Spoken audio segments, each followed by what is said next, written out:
ഈ വർഷത്തെ higher secondary തുല്യതാ പരീക്ഷ എഴുതുന്ന വിദ്യാർത്ഥികൾക്ക് വേണ്ടിയിട്ടുള്ള +2 എക്കണോമിക്സിലെ മാക്രോ എക്കണോമിക്സിൻ്റെ മൂന്നാമത്തെ പാഠം അഥവാ +2 എക്കണോമിക്സിലെ 9ാമത്തെ പാഠമായിട്ടുള്ള മണി ആൻഡ് ബാങ്കിങ് ആണ്. ഈ മണി ആൻഡ് ബാങ്കിങ്ങിൻ്റെ റിവിഷൻ നോട്ട്സ് വെച്ചിട്ടുള്ള ക്ലാസ്സാണ്. അപ്പോൾ ഇതിൽ ഏറ്റവും കൂടുതൽ ക്വസ്റ്റ്യനെ നമ്മൾ എക്സ്പെക്റ്റ് ചെയ്യുന്ന ഒരു +2 എക്കണോമിക്സിലെ ഒരു ചാപ്റ്ററാണ് മണി ആൻഡ് ബാങ്കിങ്.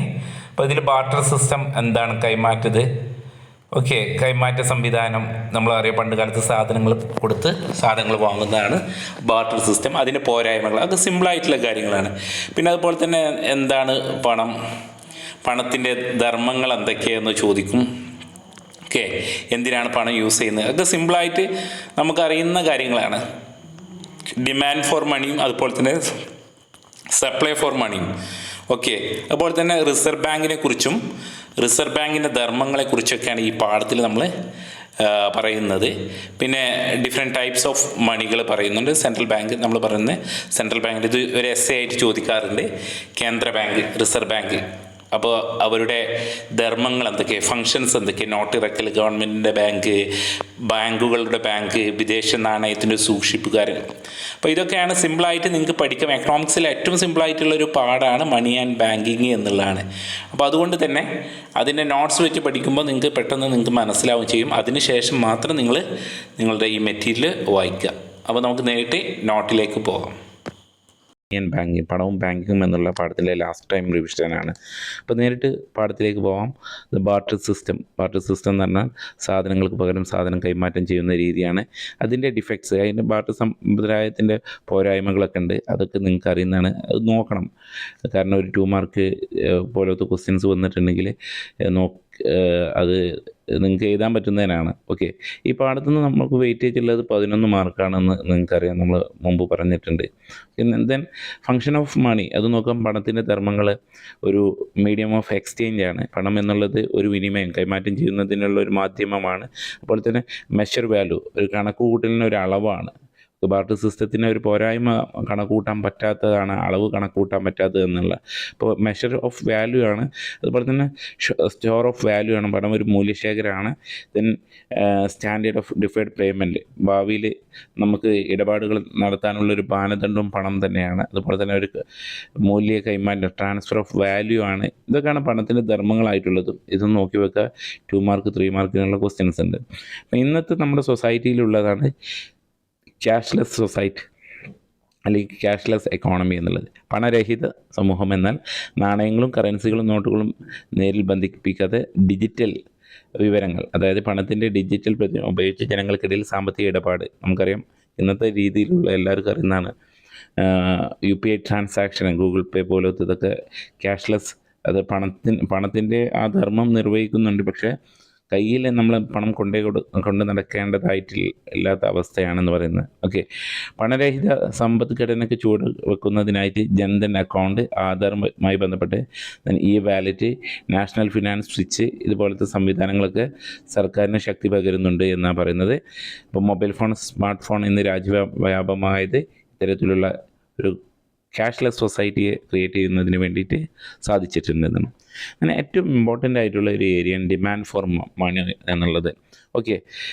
ദെൻ ഇതിൽ 3 കാര്യങ്ങളാണ് നമുക്കിതിൽ പഠിക്കാനുള്ളത്. ഇതിൽ എക്സ്പ്ലെയിൻ ചെയ്യുന്ന 2 ഏറ്റവും ഇമ്പോർട്ടൻ്റ് ആയിട്ടുള്ള 2. അപ്പോൾ ഡിമാൻഡ് ഫോർ മണി എന്നുള്ളത്, എന്തുകൊണ്ടാണ് ആളുകൾ പണം കൈവശം വെക്കുന്നത് എന്നുള്ളത്. അപ്പോൾ പണം കൈവശം വെക്കാനുള്ള ഒരു വ്യക്തിയുടെ ആഗ്രഹത്തെയാണ് പണത്തിൻ്റെ ചോദനമെന്ന് നമുക്ക് വളരെ ലളിതമായിട്ട് പറയാം. Desire of the people to hold money is known as demand for money. അതെ, സാധനങ്ങളൊക്കെ വാങ്ങുന്നതിന് വേണ്ടിയിട്ട് പണം കയ്യിൽ വെക്കാനുള്ള, പണം വെക്കാനുള്ള ആ ഒരു ടെൻഡൻസിയെ നമ്മൾ പറയപ്പെടുന്നതാണ് നമ്മൾ ഡിമാൻഡ് ഫോർ മണി, അതായത് പണത്തിൻ്റെ ഉള്ള ചോദനം എന്ന് പറയുന്നത്. അപ്പോൾ ഒരു പണം എന്നുള്ളത് നമ്മൾ കയ്യിൽ കൊണ്ടു നടക്കുന്നതിന് പ്രധാന കാരണം എന്താ, നമ്മുടെ ട്രാൻസാക്ഷൻസ് പെട്ടെന്ന് സാധ്യമാവുന്നതിന് വേണ്ടിയിട്ടാണ് നമ്മൾ എവിടേക്ക് പോകുന്ന സമയത്ത് നമ്മൾ കയ്യിൽ പണം വെക്കുന്നത് എന്നുള്ളത്. അപ്പം പണം കൈവശം സൂക്ഷിക്കാനുള്ള ജനങ്ങളുടെ ആഗ്രഹത്തെ മൂന്നായിട്ട് നമുക്ക് തരംതിരിക്കാം. ഒന്ന്, കൈമാറ്റത്തിനുള്ള പ്രേരകം. ഇതിൽ പറയുന്നുണ്ട് കൈമാറ്റം, മീഡിയം ഓഫ് ട്രാൻസാക്ഷൻ ആയിട്ട് പറയുന്ന ഒരു ഇത് കൈമാറ്റം ചെയ്യുന്നതാണ്. അതുപോലെ തന്നെ പ്രിക്വേഷനായിട്ട്, മുൻകരുതൽ പ്രേരകമായിട്ടും, അതുപോലെ തന്നെ ഊഹക്കച്ചവടം, അതായത് സ്പെക്കുലേഷനായിട്ടും എന്ത് ചെയ്യും, നമ്മൾ പണത്തെ നമ്മൾ ഡിമാൻഡ് ഫോർ മണി നമ്മൾ കണക്കാക്കപ്പെടുന്നത്. അപ്പോൾ ഇതിന് നമ്മൾ ഡിസ്കസ് ചെയ്യുന്ന സ്പെക്കുലേഷനും അതുപോലെ തന്നെ നമ്മുടെ കൈമാറ്റം ട്രാൻസാക്ഷൻ മോട്ടീവായിട്ടുമാണ് നമ്മളിതിൽ പറയുന്നത്. ദെൻ പണത്തിൻ്റെ കൈമാറ്റ പ്രേരകം എന്ന് പറഞ്ഞാൽ നമ്മുടെ ദൈനംദിന ഇടപാടുകൾ നടത്തുക എന്ന ആവശ്യത്തിന് വേണ്ടി ജനങ്ങൾ, നമ്മുടെ വ്യക്തികൾ അവരുടെ കയ്യിൽ പണം കൈവശം വെക്കുന്നതിനെയാണ് നമ്മൾ സാധാരണഗതിയിൽ കൈമാറ്റ പ്രേരകം അഥവാ കൈമാറ്റ ചോദന എന്ന് പറയുന്നത്. അതായത് സാധനങ്ങൾ വാങ്ങുന്നതിനും പണം കയ്യിൽ വെക്കുന്നു. പണം കൈമാറ്റ പ്രേരകത്തിന് ഇപ്രകാരം എഴുതാം എന്ന് പറയുന്നത് അതിനൊരു തിയറി കൊടുത്തിട്ടുണ്ട്. Okay, transaction motive, it means people demand hold money to meet near their day-to-day experience, expenditures. അവരുടെ day-to-day expenditure നടത്തുന്നതിന് വേണ്ടിയിട്ട്, ദൈനംദിന ആവശ്യങ്ങൾക്ക് വേണ്ടിയിട്ട് പണം കയ്യിൽ വെക്കുന്നു. അതിനെ നമുക്ക് ഇങ്ങനെ എഴുതാം, DT അല്ലേ, ട്രാൻസാക്ഷൻ. ഡിമാൻഡ് ഫോർ മണി എന്താണ്? ട്രാൻസാക്ഷനാണ് അല്ലേ, മീഡിയം ഓഫ് അപ്പോൾ transaction demand for money, transaction demand for money, T എന്ന് പറഞ്ഞാൽ transaction demand for money is equal to KT അല്ലേ, KT എന്നുള്ളതാണ്. അതായത് K എന്നുള്ളത് ഒരു കോൺസ്റ്റൻ്റ് ആണ്, K എന്നുള്ളത് കോൺസ്റ്റൻ്റ് ആണ്. ദെൻ T എന്നുള്ളത് എന്താണ്? കൈമാറ്റത്തിൻ്റെ അല്ലെങ്കിൽ ഇടപാടുകളുടെ മൊത്തം മൂല്യം അല്ലെങ്കിൽ വലിപ്പത്തിനെയാണ് T എന്ന് സൂചിപ്പിക്കുന്നത്. അപ്പോൾ ഈ ഇക്വേഷൻസ് ഓർത്ത് വെക്കുക. MDT is equal to KT. Okay, അതായത് transaction demand for money is equal to K, അതായത് ഒരു കോൺസ്റ്റൻ്റ് ആണ് K എന്നുള്ളത്. T എന്നുള്ളത് എന്താണ്? കൈമാറ്റത്തിൻ്റെയും അല്ലെങ്കിൽ ഇടപാടുകളുടെയും മൊത്തം വലിപ്പത്തിനെയാണ് ഇത് സൂചിപ്പിക്കുന്നത് എന്നാണ്. ഇതിനെ നമുക്ക് ഇങ്ങനെ എഴുതാനും പറ്റും അല്ലേ?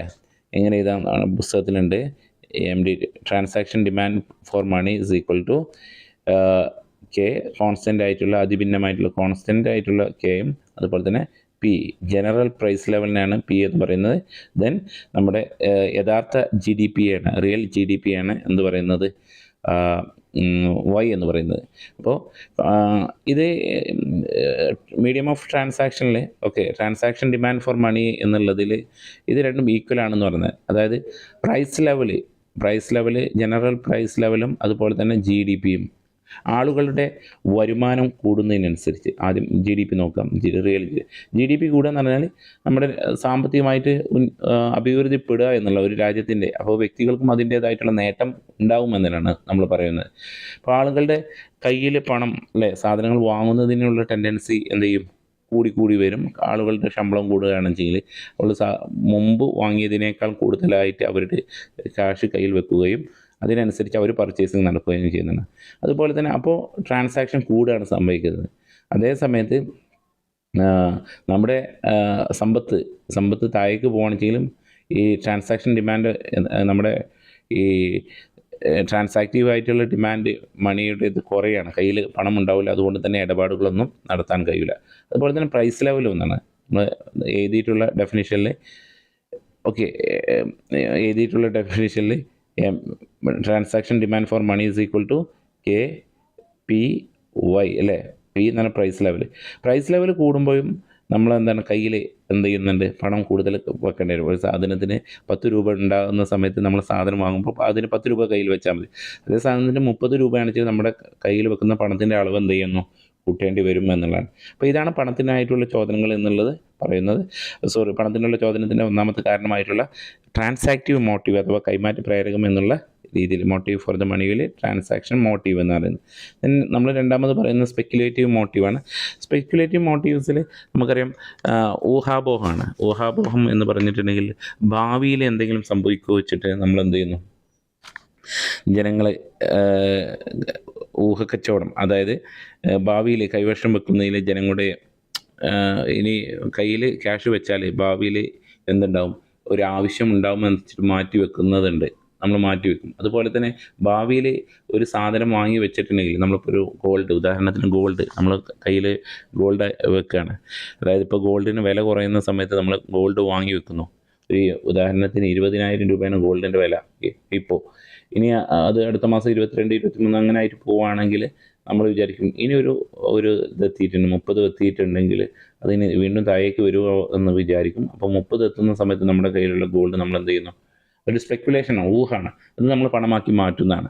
അപ്പോൾ സാധനത്തിന് വില കുറയുന്ന സമയത്ത് ബോണ്ടുകൾ, അതുപോലെ തന്നെ നമ്മൾ ഉദാഹരണ സ്ഥലങ്ങൾ, അതുപോലെ തന്നെ ഗോൾഡ്, ഇത്തരത്തിലുള്ള അസറ്റുകളൊക്കെ വാങ്ങി സൂക്ഷിക്കുകയാണ്. ഊഹാണ്, ഭാവിയിൽ ഇനി ഇതെന്താണ് വില കൂടുമെന്ന് വെച്ചിട്ട് കയ്യിലുള്ള മണി എന്ത് ചെയ്യുന്നു, നമ്മൾ അത് അസറ്റാക്കി മാറ്റും, ഒരു അസറ്റാക്കി മാറ്റും. അത് ഗോൾഡായാലോ ബോണ്ടായാലോ അല്ലെങ്കിൽ നമ്മുടെ സ്ഥലമായിട്ടൊക്കെയാണ്. പിന്നെ കുറച്ച് കഴിഞ്ഞാൽ നമുക്ക് തോന്നുകയാണ്, ഒരു സ്പെക്കുലേഷൻ മോട്ടീവ്സിൽ നമുക്ക് തോന്നുകയാണ് ഇനി അത് എന്താണ് കുറയാൻ സാധ്യതയുണ്ട് എന്ന് തോന്നുമ്പോൾ നമ്മുടെ കയ്യിലുള്ള അസറ്റിനെ നമ്മൾ ക്യാഷാക്കി മാറ്റുകയാണ് എന്നുള്ളതാണ്. അപ്പോൾ നമുക്കറിയാം ക്യാഷാണ് ഏറ്റവും ലിക്വിഡായിട്ടുള്ള, ഏറ്റവും പെട്ടെന്ന് പണത്തെ സാധനമാക്കാൻ കഴിയുന്ന ഏറ്റവും വലിയ ലിക്വിഡിറ്റി ഉള്ള സാധനം എന്നുള്ളത് പണമാണ് എന്നുള്ളത്. അപ്പോൾ ആസ്തികളിൽ നിക്ഷേപിച്ച് ലാഭമുണ്ടാക്കാൻ പണം കയ്യിൽ വെക്കുന്നു. പണത്തിൻ്റെ ഊഹക്കച്ചവട ചോദനത്തെ ഇപ്രകാരം എഴുതാമെന്ന് പറയുന്നു. Speculative demand for money is equal to R maximum minus R minus R minimum. ഇവിടെ നമുക്കറിയാം S is equal to speculation demand for money, R minimum എന്ന് പറഞ്ഞാൽ ആർ മാക്സിമം എന്ന് പറഞ്ഞാൽ interest maximum minus interest, then current interest ആണ്. Then current interest is minus and interest rate minimum ആയിട്ട് ലഭിക്കുന്നത്, അതായത് പറ്റ കുറഞ്ഞു വരുന്ന സമയത്തിനെയാണ് നമ്മൾ പറയുന്നത്. അപ്പോൾ ഇങ്ങനെയാണ് ഇതിൻ്റെ ഒരു ഇക്വേഷന് ചെയ്യേണ്ടതായിട്ടുള്ളത്. അപ്പോൾ സ്പെക്കുലേറ്റീവ് മോട്ടീവ് എന്ന് പറഞ്ഞാൽ ഭാവിയിൽ എന്തെങ്കിലും ഒരു സാധനത്തിന് വില കൂടുമോ എന്ന് കണ്ട് നമ്മുടെ കയ്യിലുള്ള ലിക്വിഡായിട്ടുള്ള പണത്തെ നമ്മൾ അസറ്റാക്കി മാറ്റുകയും ഭാവിയിൽ അതിന് വില കുറയുമോ എന്ന് പേടിച്ച് നമ്മുടെ അസറ്റിനെ നമ്മൾ എന്ത് ചെയ്യുകയാണ്, അത് മണിയാക്കി മാറ്റുന്നു. ഇതാണ് നമ്മൾ സ്പെക്കുലേറ്റീവ് മോട്ടീവിൽ നമ്മൾ പ്രധാനമായിട്ടും പറയുന്നത്. ദെൻ ലിക്വിഡിറ്റി ട്രാപ്പ് എന്നുള്ളതുണ്ട്. ലിക്വിഡിറ്റി ട്രാപ്പ് ഇത് പെടും, അതായത് at minimum rate of interest the speculative demand for money is perfectly elastic. This situation is called liquidity trap. പലിശ നിരക്ക് ഏറ്റവും താഴ്ന്നിരിക്കുമ്പോൾ പണത്തിൻ്റെ ഊഹക്കച്ചവടം അനന്തമാവുന്ന അവസ്ഥ. പണത്തിൻ്റെ ഊഹക്കച്ചവട വ്യവസ്ഥ ചോദനവക്രം എക്സ് അക്ഷത്തിന് സമാന്തരമായിരിക്കും എന്നുള്ളതാണ്. അപ്പോൾ ഈ ഗ്രാഫ് നോക്കുകയാണെന്ന് വെച്ചാൽ സിമ്പിളാണ് ഈ സംഗതി, അധികം ഒന്നും തലപോവിക്കേണ്ട ആവശ്യമില്ല. അപ്പോൾ പണത്തിൻ്റെ ലിക്വിഡിറ്റിയാണ്, ലിക്വിഡിറ്റി ട്രാപ്പാണ്. അതായത് നമ്മൾ പലിശ നിരക്ക് താഴ്ന്നിരിക്കുമ്പോൾ നമ്മൾ എന്ത് ചെയ്യും, നമ്മൾ സാധനങ്ങൾ അല്ലേ, നമ്മൾ പലിശ നിരക്ക് കുറഞ്ഞാൽ ഏറ്റവും താഴ്ന്ന വിതരണത്തിലെത്തുമ്പോൾ പണത്തിൻ്റെ ഊഹക്കച്ചവട ചോദനം പരിപൂർണ്ണ ഇലാസ്തികതയിലെത്തണം, ഇലാസ്റ്റിസിറ്റിയിൽ. ഇതിനെയാണ് നമ്മൾ ലിക്വിഡിറ്റി ട്രാപ്പ് എന്ന് പറയുന്നത്. ഓക്കെ, അപ്പോൾ പണത്തിൻ്റെ ഊഹക്കച്ചവടം 0 ആണ്ടാണ് നമ്മളെ വൈ ആക്സിസിൽ ആർ മാക്സിമം എന്നുള്ള രീതിയിൽ നമ്മൾ പറയുന്നത്. ഓക്കെ, വൈ ആക്സിസിൽ. അപ്പോൾ എല്ലാവരും പണം ബോണ്ടുകളാക്കി മാറ്റുകയാണ് ആദ്യം, അതായത് കയ്യിലുള്ള പണം 0 ആക്കി മാറ്റുകയാണ്. 0 ആണല്ലോ. അപ്പോൾ ഇതിൽ വെച്ച്, അതായത് ഇൻട്രസ്റ്റ് റേറ്റ് മാക്സിമം ആകുന്ന സമയത്ത് എന്താണ് കൂടുതൽ നമുക്കറിയാം, ഏറ്റവും കൂടുതൽ ഇൻട്രസ്റ്റ് ലഭിക്കുന്നതാണ്, പലിശ ലഭിക്കുന്നതാണെന്ന് കണ്ടപ്പോൾ നമ്മളെല്ലാവരും ബാങ്കിൽ കൊണ്ടുപോയാണ്ട് എന്ത് ചെയ്യും, നമ്മൾ ഇൻവെസ്റ്റ് ചെയ്യുന്നു, അല്ലെങ്കിൽ മറ്റുള്ള മേഖലയിൽ ഇൻവെസ്റ്റ് ചെയ്യുന്നു. അപ്പോൾ കയ്യിലുള്ള ക്യാഷ് എന്നുള്ളത്, കയ്യിലുള്ള ലിക്വിഡായിട്ടുള്ള ക്യാഷ് 0 ആകുന്നു. ദെൻ അത് നമ്മളിങ്ങനെ ഡയഗ്രത്തിൽ വരയ്ക്കുന്നു അല്ലേ. ഭാവിയിൽ പലിശ നിരക്ക് കുറയുമെന്ന് പ്രതീക്ഷ വഴി മൂലധനത്തിൽ നേട്ടം ഉണ്ടാകുമെന്ന് കരുതുകയും ചെയ്യുന്നു. അപ്പം മിനിമം ആവുന്നു. പിന്നെ നമുക്കൊരു സ്പെക്കുലേഷൻ വീണ്ടും വരികയാണ്, ഇനി ഇൻട്രസ്റ്റ് റേറ്റ് കുറഞ്ഞാലോ, ഇപ്പോൾ ഉള്ള രീതിയിൽ നിന്ന് കുറഞ്ഞാലോ എന്ന് വിചാരിച്ചിട്ട് നമ്മുടെ അസറ്റ് അല്ലെങ്കിൽ നമ്മൾ ബാങ്കിൽ നിക്ഷേപിച്ചതോ നമ്മുടെ കയ്യിലുള്ളതോ അത് എന്ത് ചെയ്യുന്നു, നമ്മളത് പണമാക്കി മാറ്റുന്നു. അപ്പോൾ അത് കുറച്ച് കഴിഞ്ഞാൽ അത് കോൺസ്റ്റൻ്റ് ആയിട്ട് മാറ്റമില്ലാത്ത രീതിയിൽ നിലനിൽക്കുകയും ചെയ്യുന്നതാണ്. അതാണ് വൈ ആക്സിസിന് സമാന്തരമാകുന്നു എന്നുള്ളത്. അപ്പോൾ ഈ ഒരു ലെവൽ വരെ എന്താണ് ഓക്കെ. പിന്നീട് അതിന് വിപണിയിലുള്ള പണത്തിൻ്റെ അളവ് എന്തായിരിക്കും, കോൺസ്റ്റൻ്റ് ആയിട്ട് നിലനിൽക്കുമെന്നാണ് പറയുന്നത്. ദെൻ അടുത്തത് മണി സപ്ലൈയെ കുറിച്ചാണ് പറയുന്നത്. മണി സപ്ലൈ എന്ന് പറഞ്ഞാൽ സമ്പദ് വ്യവസ്ഥയിൽ ലഭ്യമായിട്ടുള്ള മൊത്തം പണത്തെ കുറിച്ചാണ് നമ്മൾ മണി സപ്ലൈ എന്ന് പറയുന്നത്. Total quantity of money in economy, it include currency, notes, coins, അതുപോലെ തന്നെ ഡെപ്പോസിറ്റ്, ഇതെല്ലാം ഉൾപ്പെടുന്നതാണ് നമ്മളെ മണി സപ്ലൈ എന്ന് പറയുന്നത്. അപ്പോൾ അതിന് നമ്മൾ M1, M2, M3, M4 എന്നുള്ള രീതിയിൽ പറയാറുണ്ട്. അപ്പോൾ പണത്തിൻ്റെ പ്രധാനം എന്താണെന്ന് ചോദിക്കും. അപ്പോൾ ഏറ്റവും ലിക്വിഡ് ആയിട്ടുള്ള പണം ഏതാണെന്ന് ചോദിക്കും. ഓക്കെ, ഏറ്റവും നാരോ മണി ഏതാണ്, ബ്രോഡ് മണി ഏതാണ്, ഓക്കെ, ഇതൊക്കെ ടോട്ടൽ മണി ഏതാണ് എന്നുള്ളതൊക്കെ ചോദിക്കാറുണ്ട് സാധാരണഗതിയിൽ. അപ്പോൾ M1 എന്നുള്ളത് കറൻസിയാണ്. കറൻസിയും അതുപോലെ തന്നെ ഡിമാൻഡ് ഡെപ്പോസിറ്റ്, ബാങ്കുകളിലുള്ള ഡിമാൻഡ് ഡെപ്പോസിറ്റുകളാണ്. എന്തിൽ? DD ആണ് നമ്മുടെ M1 എന്നുള്ള മെഷറിൽ, മണി സപ്ലൈയിൽ നമ്മൾ M1 എന്നുള്ളത് പറയുന്നത്. M2 എന്ന് പറഞ്ഞാൽ M1, അതായത് M1 എന്ന് പറഞ്ഞാൽ കറൻസിയും DD plus saving deposit with post office savings, അതായത് പോസ്റ്റ് ഓഫീസിലുള്ള നമ്മുടെ സേവിങ്സ്. M3 എന്ന് പറഞ്ഞിട്ടുണ്ടെങ്കിൽ M1 പ്ലസ്, അതായത് ഫിക്സ്ഡ് ഡെപ്പോസിറ്റ് വിത്ത് കൊമേഴ്ഷ്യൽ ബാങ്ക്, അതായത് സ്ഥിര നിക്ഷേപം. അതൊരു ടൈം പീരീഡിലായിരിക്കും നമുക്ക് എടുക്കാൻ പറ്റുക. 5 വർഷത്തേക്ക് 10 വർഷത്തേക്കൊക്കെയാണ് FD ഇടുക.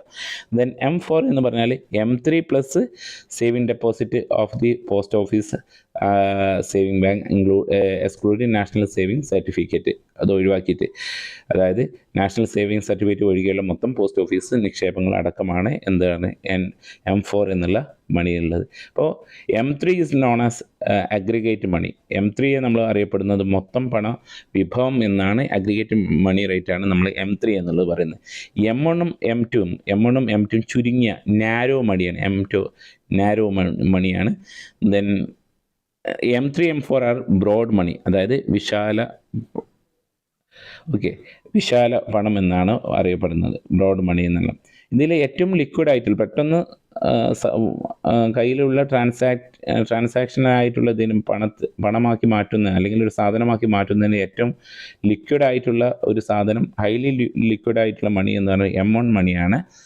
കുറഞ്ഞ ലിക്വിഡിറ്റി ഉള്ളത്, പെട്ടെന്നൊന്നും നമ്മുടെ ആവശ്യങ്ങൾ നടക്കാതെ, അത് ഇപ്പോൾ M4 നോക്കിയിട്ടുണ്ടെങ്കിൽ M3 plus saving deposit, അപ്പോൾ ഇതൊക്കെ പെട്ടെന്നൊന്നും നമുക്ക് എന്ത് ചെയ്യാൻ പറ്റില്ല, നമ്മുടെ ആവശ്യങ്ങൾ നിറവേറ്റാൻ സാധിക്കാത്ത ലിക്വിഡിറ്റി കുറവുള്ള മണി എന്നറിയപ്പെടുന്നത് ഏതാണ്? M4 ആണ് എന്ന് മനസ്സിലാക്കുക.